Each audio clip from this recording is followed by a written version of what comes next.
Salah satu kesilapan ramai pelabur-pelabur adalah melabur tanpa ilmu. Alah, emas ni bukannya high risk investment pun. Betul? Tapi dalam membuat apa-apa tindakan yang melibatkan kewangan, pastikan ada ilmu. Sebab kena ingat emas ni adalah untuk jaga masa panjang, tuan-puan. Buku wang emas.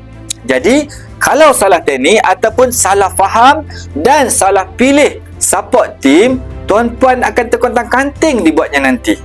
Sebab itu, saya selalu pesan, bila nak start simpan emas, tanya dulu dealer tu, ada sediakan group support tak? Ada sediakan ilmu emas tak? Penting sangat ni. Sebab once dah daftar, sangat leceh nak tukar dealer. Ataupun ada certain case, ada syarat-syarat tertentu. Dah jadi masalah lain pula. Namun, tuan-puan yang mendaftar dengan saya, tuan-puan jangan risau. Saya sediakan support group, ilmu emas dan bimbingan direct kepada tuan-puan bagaimana nak kaya dan berjaya dalam simpanan emas. Nak menabung emas? Rujuk pin video 5 langkah mudah daftar akaun dengan Public Gold.